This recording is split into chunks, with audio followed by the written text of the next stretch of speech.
Hello, this is Wes Dunavant. I am a technology integrator with Chesterfield County Schools, and today we're going to be looking at Google Forms, specifically Google Forms for formative assessment in mathematics.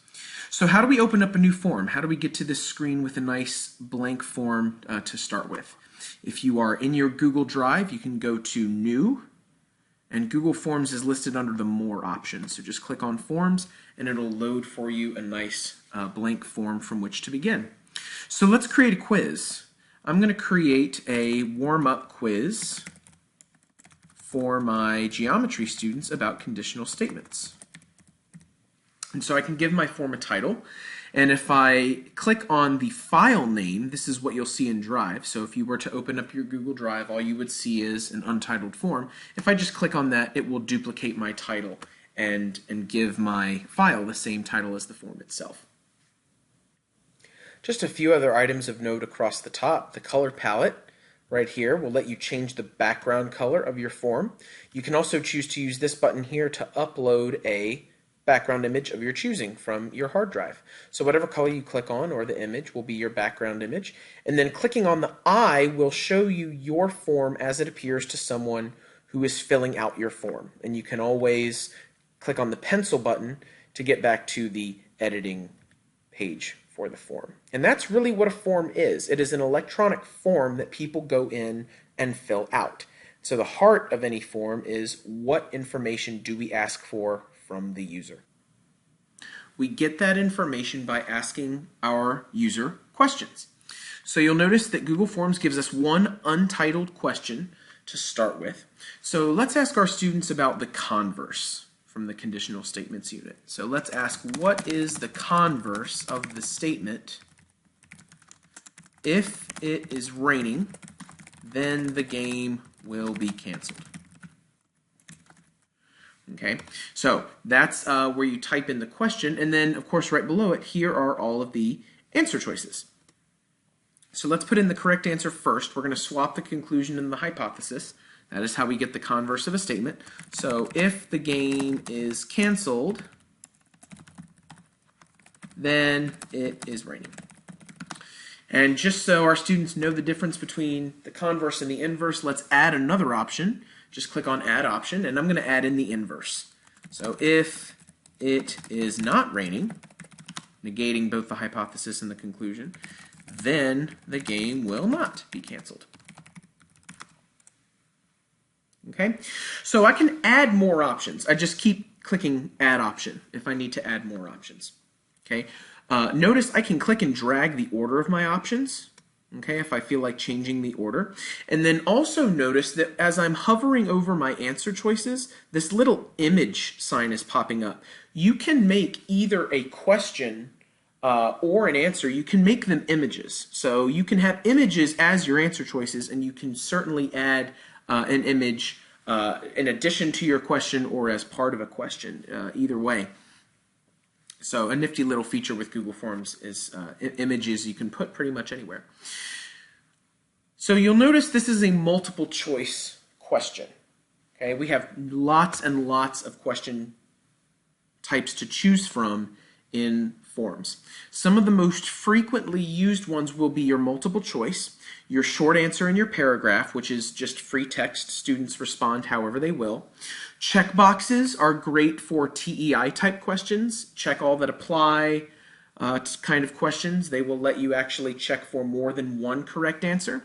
And then if you want students to choose from a drop-down list, you can do that too with drop-down. File uploads are great for assignment submissions. If you want more information about a project outside of the project, you can use file upload to do that. So let's zero in on short answer. I'm going to go over here to my little navigation bar. This is kind of your hub as you're assembling your quiz.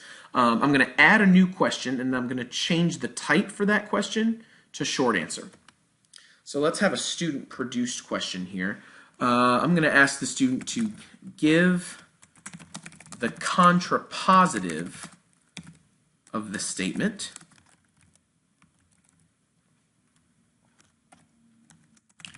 If it is cold outside, then I will stay inside by the fire.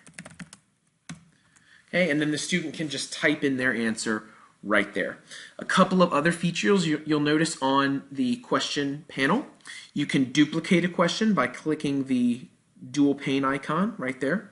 To delete a question, click on the trash can.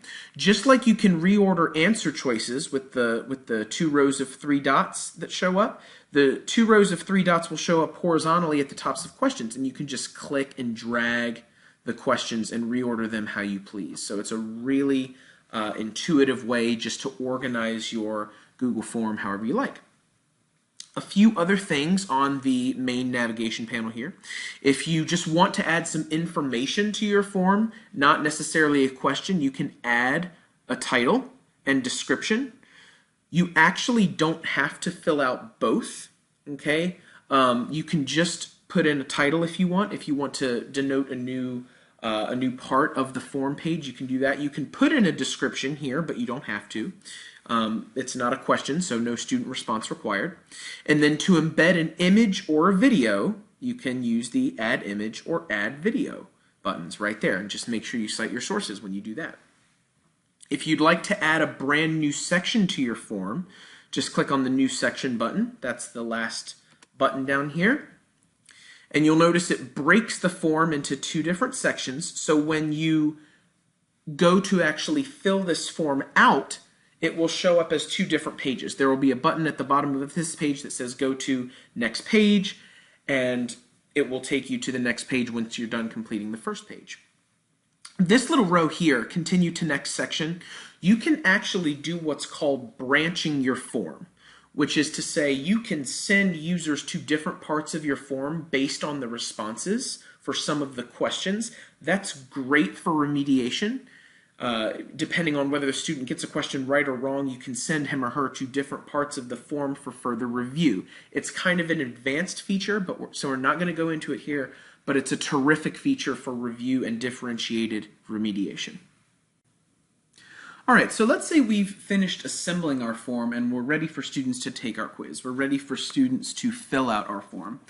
One of the things I highly suggest you do is, for each question, go ahead and turn on required. Make it a required question.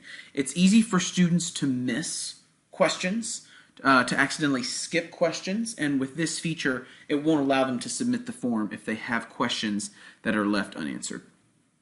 All right, so as we send this form to students, one of the things that you have to watch out for is the fact that forms have 2 links associated with them. There's the link to the form to edit it and the link to the form to fill it out. If I click on the send button, that's going to take me to where I can get the link to fill it out. I am in Chesterfield County Public Schools, is where I'm an educator. We do not have Gmail turned on for our students, so I can't use the email feature here.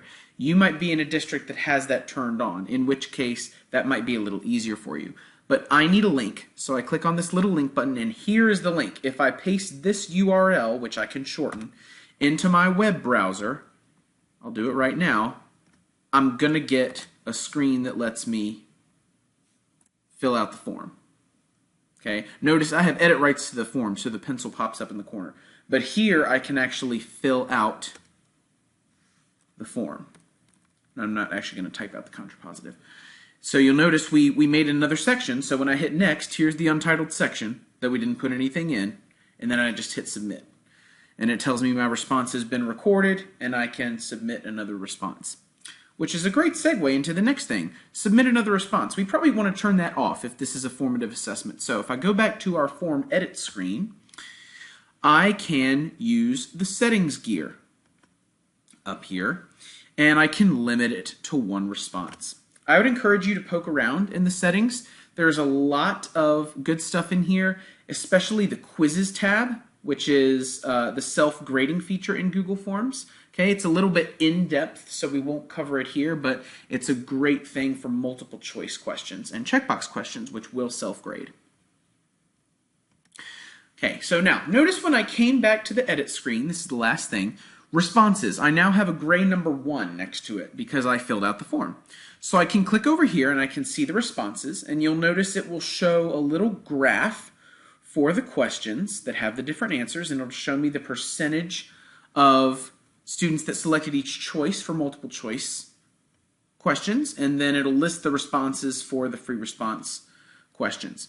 I can also click on this little sheet icon right here. It'll create a spreadsheet. Since I haven't done it before, for this one, I'll create a new spreadsheet. And it'll just title it the name of the quiz along with the word responses. And it's just a timestamp when the quiz was filled out and all of the answers submitted by the people that filled out my form. So that is a quick rundown of the major features of Google Forms. Remember, you don't have to just use Forms for formative assessment. You can use it for class surveys, feedback, reflections, most anything. It's a very unique and diverse tool in its functionality. Thank you so much for watching.